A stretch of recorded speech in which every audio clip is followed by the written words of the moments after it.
Kyra, the start of a new campaign, and my goodness, when you think about games to come against France, the Netherlands, and Poland, it can be daunting perhaps, but also I'm sure one you're looking forward to. Oh, absolutely. I think at this stage, these are the games that you dream about and you look for. And I think after the back end of last year, how hard and how much we've worked through the campaign to be in this position, you reap the rewards now. This is where you really get to step up and show a lot of yourself as a player and as a nation.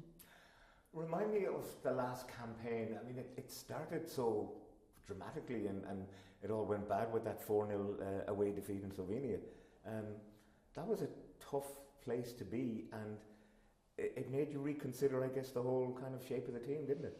Yeah, I think that, in any transitional time, there can be a lot of turmoil, and with change, I don't think that success is linear, nor is, growth is not necessarily you take a step forward every single day. I think that the idea of it, and actually, in reality, the most successful growth comes from challenging yourself and being put in positions where you have to become resilient, where you have to be robust, and you have to be a bit humble in that sense of like coming back into what makes us great and what makes us good, and being able and willing to change, which I think is just a testament to what happened last year in general.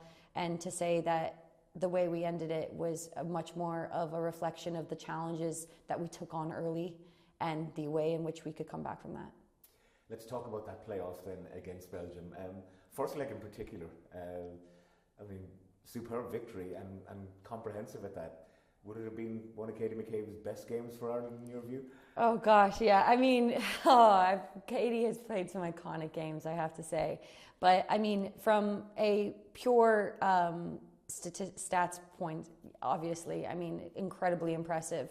But I think, as she would say herself, as a team, statistically, the way in which we came out, the way in which we could dominate, the way in which we could win the little battles that let us, perform at the grand stage of which we did, is just, again, a reflection of how incredible we are when we are all working at that level and so clear in what our role is and what we're accomplishing that day.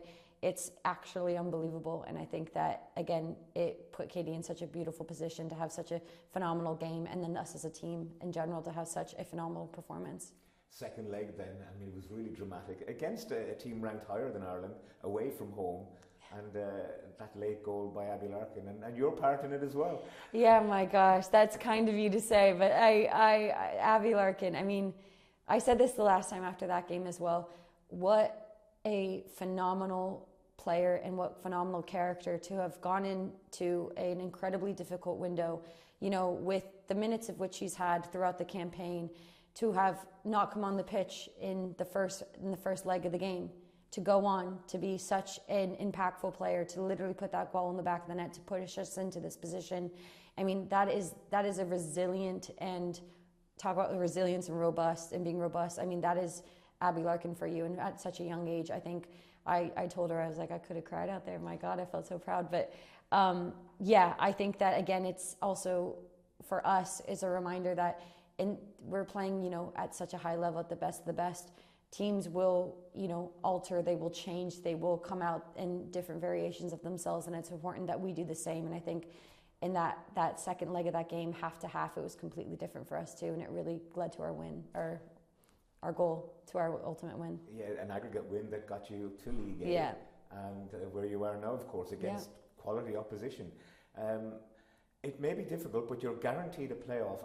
Can you even think about another World Cup appearance, the next one in Brazil? Yeah, no, spiritual home of football. Yeah, there we go.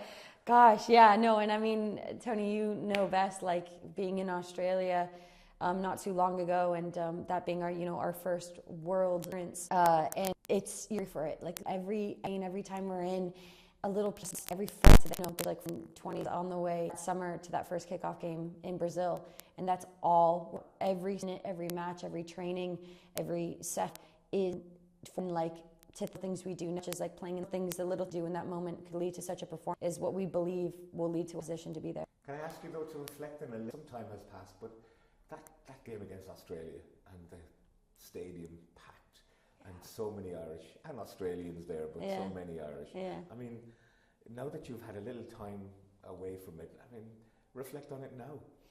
Yeah, funny enough, I was just season, and we were as a team thinking about like major successes and I was recently reflecting on that, and I was just thinking, I was like, I think quite literally one of the greatest challenges and one of the greatest successes was stepping out on that field in that first home opener against Australia.